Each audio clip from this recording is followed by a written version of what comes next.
Our next guest from many iconic roles like these. If you build it, he will come. Don't try to strike everybody out. Strikeouts are boring. Besides that, they're fascist.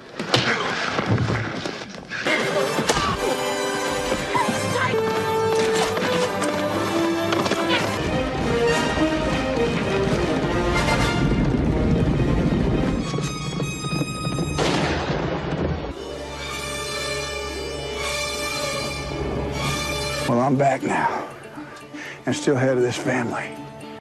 Looked exhausted at the end, yeah. And now he is taking his skill for storytelling and love for history and epic tales and embarking on a new adventure as an author. We are glad that actor and author Kevin Costner joins us now with his co-author, John Baird. Their new book is called The Explorer's Guide, Volume 1, and they're so excited to bring it to us. Kevin, you're such a fantastic storyteller. You really are. Thank you. I mean, through all of your work, and now to see this book, which looks like almost a book that we grew up reading with these adventure tales, what do you hope people read this book and come out knowing and thinking?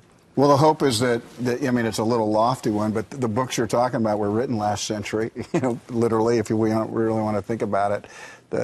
Jules Verne and Kipling and these kind of people. And we hope, there was something about those books. They were big, they were thick, and when you took them off the shelf, you sometimes had to blow the dust off them. And we thought, that's what we wanted for this book, to be able to take its place next to a book like that. Now, whether we did or not will be up for people to decide, but that's what we wanted. How did you get Kevin's attention? Jeez, it was like 8 or 9 years ago. I was with my brother and a friend of ours. We were taking this crazy kind of half-formed idea about a secret society of explorers around. And it was supposed to, we were sort of billing it as a return to that classic old adventure storytelling. We were lucky enough to put it in front of Kevin, and I think as a fan of the same stories we love, he sparked to it pretty quickly. Yeah, but, when you first met with him, did you think, okay, this guy, this young writer, he's got some great ideas, he'd make a great movie. Yeah. Instead of a movie, why'd you make it into this book? Well, we did animation at first, and the truth was I didn't actually understand him at first because he was babbling about things. You'll get a bit of it as we go on. And then I said, come up to the house a week later, let's see. And the babble continued, the story didn't really make sense, and all of a sudden I thought, well, let's work on this. So this was 8 years ago, so sometimes people think things are overnight success or they just happen, but we messed with it for 4 years, and then we decided, John said, let's write the book. John wanted to write the book, and so that's when it started. And you wrote it together. The story it sits around World War I, and it's a sort of underground explorer group, right? And they're trying to find what? Well, it's a mythical city that they're calling Shambhala. It's somewhere out there beyond the sort of charted world, and we learned that it's tied in with the war and with the fate of civilization, really. So it's like, what is the city? Can it be found? And who's going to get there first is really what it's about. It didn't start off that way, though, actually. John, we had worked on the animation and really kind of knew a lot of the story we wanted to do, but John started to write the book. I didn't start off writing the book. No, but... So he was just typing out the babbling part. When you see it now and you read it in form, do you think, can you already see it taking to the format of film? Well, you can, but it was on purpose. Once we decided to go with the book, I didn't want to try to have a book where you saw the signpost for the movie. You said, let's make this a great novel. Let's make this let's have it take its time.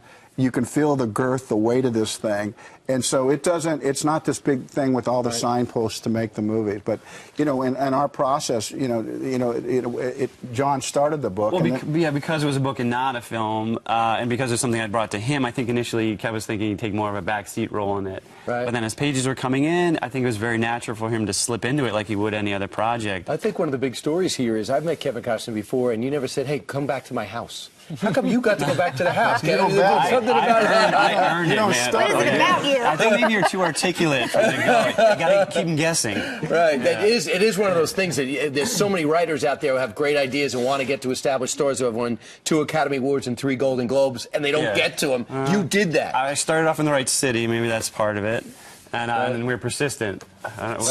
So this is volume 1. Obviously, if everything works out, there's going to be a volume 2. That was a little arrogant on our part. That might be kind of an overreach. I don't know. We're kind of leading with our chin right now. I say, why not? Go for it. You can't hit if you don't swing, right? But it did. It turned out better, and it's because of John. I mean, I'm really convinced that I couldn't have written this book by myself. I'm absolutely convinced John could have written it by himself. But it was a really interesting. Book. I don't know if this book. It was a really interesting collaboration, and the art in there. There's probably over 600 panels of art. Yeah. 6, I think, oil paintings, and Rick Ross himself. So it's a really. It's an interesting team of us that, how we've come up with this. Well, we're really glad you had a chance to come down and introduce it here to the show, to our audience. Yeah. And you got a chance to meet Huey Lewis, both of you guys, right? Yeah, well, I know Huey. I mean, he's one of the real guys out there. So it's I'm always glad to see that guy. And for coming, each of you get a DeLorean.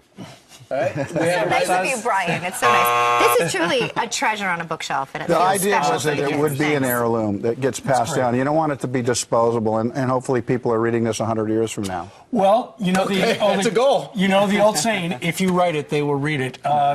Check it out. Old, really. John Baird, his name is above the title. It's The Explorers Club, Volume 1. With Kevin Costner. Thank you. Great to meet you. Congratulations. Thanks, guys. I appreciate it. Congratulations. Thanks, buddy. Very much.